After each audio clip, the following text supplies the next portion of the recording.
الحمد للہ رب العالمین والصلاة والسلام علی النبی الامین۔ آج ہم انشاءاللہ طالب العلم وعنایتہ بالکتب، یعنی طالب علم جو ہے وہ کیسے کتابوں کا اہتمام کرے اور اس کا خیال کرے، اس کے متعلق ہم بات کریں گے انشاءاللہ۔ سب سے پہلی بات، اس میں کوئی شک نہیں کہ طالب علم علم حاصل کرتا ہے دو طریقوں سے، یا تو وہ مشائخ، علماء، اساتذہ، اہل علم سے مشافہتاً بالتلقی علم حاصل کرتا ہے، یا پھر وہ یعنی کتابوں سے مطالعہ کر کر، پڑھ کر اور سوچ سمجھ کر اس میں تفکر اور تدبر کرتا ہے۔ اسی لیے بعض اہل علم کہا کرتے تھے کان العلم فی صدور الرجال ثم انتقل الى الكتب ومفاتحه بأيدي الرجال، یعنی علم پہلے لوگوں کے سینوں میں ہوتا تھا، علماء کے سینوں میں منور ہوتا تھا، پھر ان علوم صدریہ کو صدر سے، سینے سے منتقل کر کر کتابوں میں نقل کرنے کی کوشش کی گئی۔ پھر وَمَفَاتِحُهُ بِأَيْدِ الرِّجَالِ، لیکن وہ علوم جو کتابوں میں منتقل کی گئی ہیں، ان کی چابیاں، ان کی کنجیاں وہ کن کے پاس ہیں؟ وہ علماء کے پاس ہیں۔ تو بغیر عالم دین کے آپ وہ علوم جو کتابوں میں چھپی ہوئی ہے ان سے آپ مستفیض اور مستفید نہیں ہو سکتے جب تک آپ علم کی سیڑھیوں سے گزر نہ جائیں۔ اور علم کی پہلی سیڑھی وہ استاد، وہ شیخ، وہ عالم دین اور معلم ہوتا ہے جو آپ کو ان علوم کی مفاتیح اور چابیاں فراہم کرتا ہے۔ اس لیے طالب علم کو یہ چاہیے کہ وہ کتب اور علماء کے درمیان اس فرق کو ملحوظ خاطر رکھے۔ اسی لیے امام مالک نے موطا، اپنی موطا میں جو کتاب العلم ہے اس میں بیان کیا ہے کہ انہ بلغہ ان لقمان الحکیم اوصى ابنہ قائلا، کہ لقمان الحکیم نے اپنے بیٹے کو یہ وصیت اور یہ نصیحت کی، یا بنیا، اے میرے بیٹے، جالس العلماء وزاحمهم برکبتیک، علماء کی مجالست اختیار کرو اور ان کے مجلس میں زانوِ تلمذ حاصل کریں۔ فإن اللہ تعالی یحیی القلوب بنور الحکمہ، اللہ تعالی دلوں کو زندہ کر دیتے ہیں، مردے دلوں کو زندگانی بخشی جاتی ہے حکمت کے نور سے، نور خداوندی کی حکمتوں سے۔ کما یحیی اللہ الارض بوابل السماء، جیسے کہ اللہ تعالی بارشوں سے بنجر زمینوں کو جو بنجر ہو چکی ہوتی ہے اس کو زندہ کر دیتا ہے۔ اس لیے یہ جان لیجئے کہ تدوین، لکھا جانا، یہ پرانے زمانے سے موجود ہے، یعنی مختلف سیولائزیشنز اور حضارات العالم وہ کتابیں اور مدونات لکھا کرتے تھے، جیسے کہ اللہ تعالیٰ نے قرآن میں سورہ سبا کی آیت نمبر 44 میں 44 میں فرمایا وَمَا آتَيْنَاهُمْ مِن كُتُبٍ يَدْرُسُونَهَا، اور اسی طرح اللہ تعالیٰ نے سورہ بینہ کی آیت نمبر 3 میں فرمایا فِيهَا كُتُبٌ قَيِّمَةٌ، اور اسی طرح حضرت موسیٰ علیہ السلام نے الواح میں یعنی چیزیں لکھی۔ تو اس سے ہمیں پتہ چلتا ہے کہ کتابچے لکھے جاتے رہے ہیں، لیکن سوال یہ پیدا ہوتا ہے کہ پچھلی امتوں کی جو مکتوبات ہے کیا وہ محفوظ ہے؟ وہ ہرگز محفوظ نہیں، سوائے اللہ تعالیٰ نے ہمارے نبی پر جو کتاب مکرم اور کتاب مقدس، کلام اللہ، کتاب اللہ، قرآن مجید نازل کیا، اس کو اللہ تعالیٰ نے محفوظ کیا، اس کی حفاظت کی اللہ تعالیٰ نے گارنٹی لی اور دی، اور اللہ تعالیٰ نے فرمایا اِنَّا نَحْنُ نَزَّلْنَا الذِّكْرَ وَإِنَّا لَهُ لَحَافِظُونَ، ہم نے بے شک اس ذکر کو نازل کیا اور ہم اس کی حفاظت کرتے ہیں۔ اور ذکر سے مراد ادھر قرآن ہے، اور سنت سے مراد ادھر وہ سنت جو کھول کے مبین اور محفوظ ہے۔ تو اللہ تعالیٰ قرآن کی حفاظت کرتا ہے اور سنت کی حفاظت کرتا ہے۔ اس لیے ہمیں چاہیے کہ ہم یہ اپنے ذہن میں رکھیں کہ اللہ تعالیٰ نے اپنے قرآن کی حفاظت کی ذمہ داری لی ہے۔ اور اسی طرح یعنی اس امت کی ابتدا میں بھی سنت کو صرف چند صحابہ نے لکھا، جیسے کہ آپ کے علم میں ہوگا، اور اسی طرح تابعین میں سے بھی بہت کم تابعین ہیں جنہوں نے حدیث لکھے۔ مثال کے طور پر صحیفۃ حمام ابن منبہ، انہوں نے یہ صحیفہ لکھا۔ اسی طرح یعنی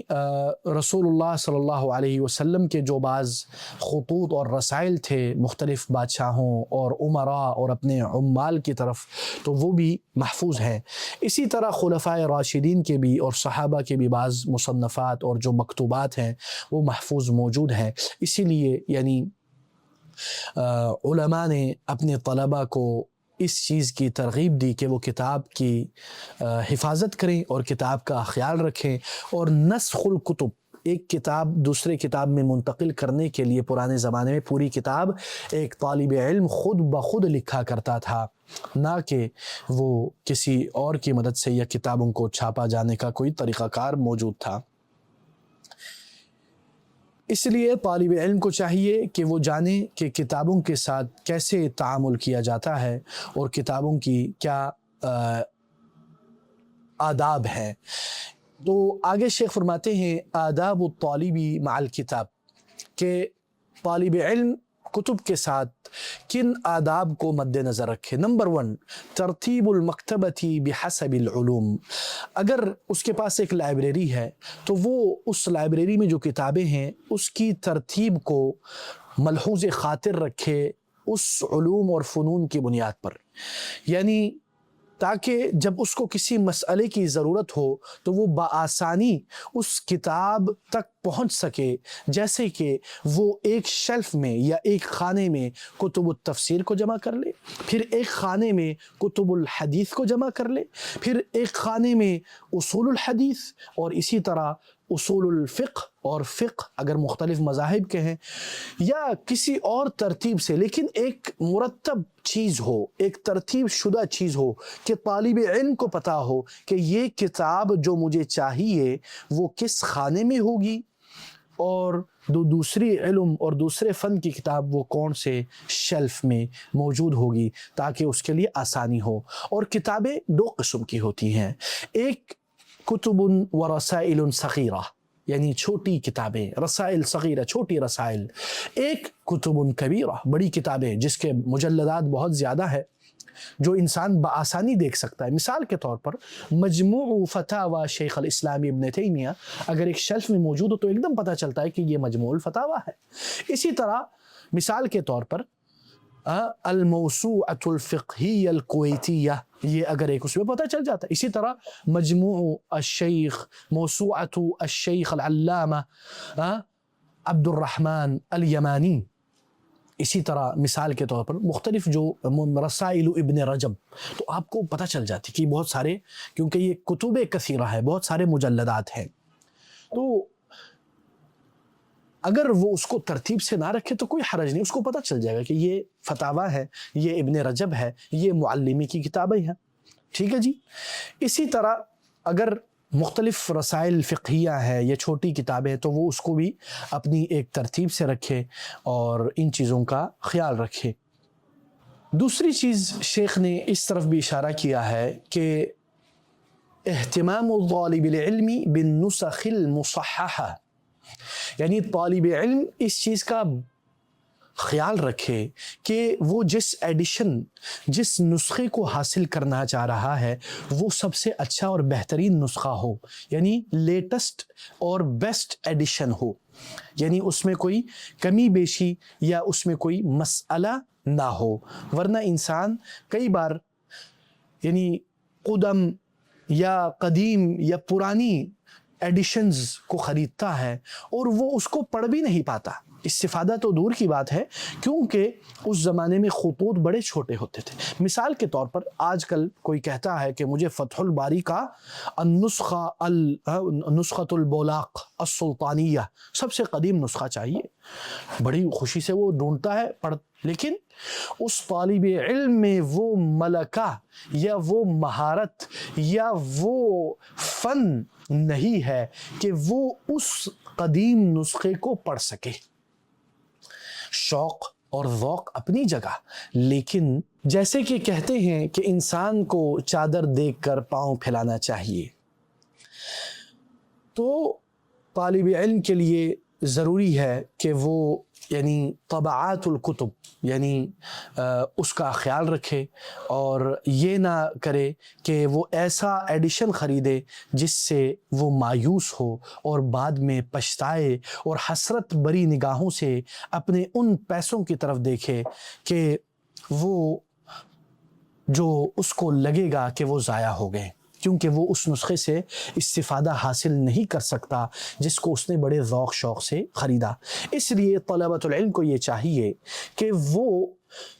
جو کتاب جس فن میں خریدنا چاہتے ہیں اس فن کے متخصصین سے پوچھیں۔ مثال کے طور پر اگر آپ تفسیر الطبری خریدنا چاہتے ہیں تو آپ یہ ایک مفسر یا متخصص فی التفسیر سے ضرور پوچھیں کہ ما اصح الطبعات لتفسیر ابن کثیر، کون سا نسخہ، کون سا ایڈیشن سب سے بہترین ہے تفسیر طبری کی یا تفسیر قرطبی کی یا اسی طرح صحیح البخاری کی۔ مثال کے طور پر میں خریدنا چاہتا ہوں صحیح البخاری، تو میں شیخ الحدیث فضیلۃ الشیخ العلامہ مسعود عالم یا حافظ محمد شریف یا حافظ ارشاد الحق اثری سے پوچھتا ہوں، یا شیخنا صحیح البخاری کا سب سے بیسٹ ایڈیشن کون سا ہے؟ اگر شیخ نے کہا نسخۃ التأصیل جو ابھی چھپ کے آئی ہے، یا نسخۃ مختلف جو نسخے ہیں دار السلام یا جو بھی ہیں وہ خریدیں، تو ہم پھر اس کی طرف جائیں گے۔ اگر کتاب کی تحقیق ہو چکی ہو تو آپ نے محقق کی طرف نظر دہرانی ہے اور یہ دیکھنا ہے کہ کیا یہ جو محقق جس نے تحقیق کی ہے کتاب کی، کیا وہ دقیق ہے، کیا وہ صاحب علم ہے، کیا اس کا کوئی بیک گراؤنڈ ہے، کیا وہ معروف ہے تحقیق کتب میں۔ مثال کے طور پر اگر آپ جس کتاب پر بھی دیکھیں بشار عواد معروف، آنکھیں بند کر کے خرید لیں، کیونکہ بشار عواد معروف بہت ہی قد آور اور بڑے مہارت تامہ، ید طولہ اور امام المحققین فی هذا العصر وان كنا نختلف معه في بعض الاشیاء، وہ اس زمانے کے محققین حدیث تحقیق الکتب میں، نہ کہ تحدیث اور حدیث کی تصحیح تضعیف کی بات کر رہا ہوں میں، یہ اس چیز کو مد نظر رکھیں۔ تو جدھر ان کا نام ہو اس کو آنکھیں بند کر کے خریدیں، اور اسی طرح طالب علم ان کمرشلائزڈ تجارتی نسخوں سے گریز کریں جس میں محقق کا عطا پتہ نہ پتہ ہو کہ یہ محقق کون ہے، کیا اس نے کوئی علم حاصل کیا، اور جا کے آپ اس کی کتابیں لیں، تو یہ ایسا نہیں کرنا چاہیے۔ تیسری چیز شیخ نے جس چیز کا ہمیں جس کی اس کی طرف اشارہ کیا ہے، وہ تیسری چیز الحرص على نظافة الكتب وطریقة استعماله والقراءة فيه۔ اس چیز کا طالب علم کو حریص ہونا چاہیے کہ وہ کتابوں کی حفاظت کرے، نظافت کرے، اس کی صفائی ستھرائی کا خیال رکھے، اور اس میں پڑھے اور اس کو پڑھے اور اس کو ایک اچھے انداز میں رکھے، اور اس کو ایک اچھی جگہ پر رکھے جہاں اس کے اوپر کوئی غبار نہ رکھے اور نہ لگے، اور اس میں گندے برے خطوط سے نہ لکھنے کی کوشش کرے، اور اسی طرح اس کو ایسی جگہ پہ نہ رکھے جدھر بچے اس کتاب کو کھلواڑ بنا کے رکھ دیں۔ بازیچہ اطفال مت بنائیے کتابوں کو، اسی لیے شیخ فرماتے ہیں تنظیف الکتب دلیل علی توقیر العلم، کتابوں کی صفائی ستھرائی نظافت کا خیال رکھنا یہ علم کے اوپر دلالت کرتی ہے، یہ اس بات کی دلیل ہے کہ وہ بندہ صاحب الکتاب الحقیقی ہے، وہ علم کا خیال رکھنے والا ہے، اور یہ تقوی پرہیزگاری کی بھی علامت ہو سکتی ہے۔ اللہ تعالیٰ قرآن میں فرماتے ہیں وَمَن يُعَظِّمْ شَعَائِرَ اللَّهِ فَإِنَّهَا مِن تَقْوَى الْقُلُوبِ، جو اللہ تعالیٰ کے شعائر، اللہ تعالیٰ کی نشانیوں اور علامتوں کی تعظیم کرتا ہے تو یہ تقوی کی علامت اور دلالت ہے، تقوی قلبی کی۔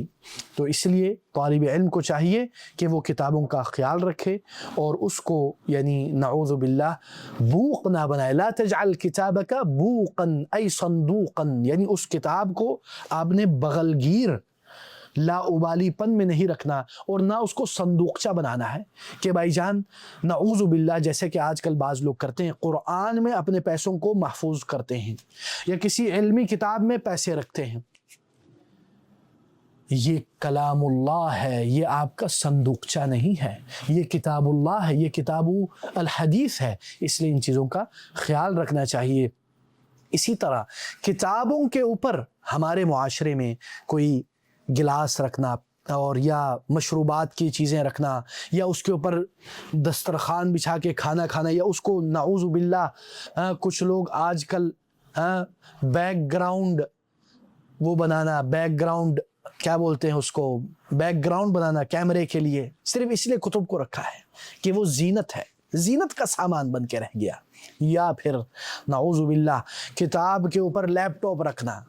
تاکہ وہ آ جائے، یا پھر کیمرے کے یا موبائل کے کو کتاب کے اوپر ہی رکھنا یا لائٹ کو۔ یہ کیا طریقہ ہے؟ کیا یہ تعظیم الکتاب ہے؟ کتاب کی تعظیم میں سے ہے؟ اس لیے بہت ضروری ہے کہ انسان اس چیز کا خیال رکھے۔ اسی طرح شیخ فرماتے ہیں کہ کتابوں پر اگر آپ لکھیں تو اچھے طریقے سے لکھیں، برے انداز میں نہ لکھیں کیونکہ بعد میں آپ کے کام آئے گا ورنہ آپ پچھتائیں گے۔ اسی لیے امام احمد بن حنبل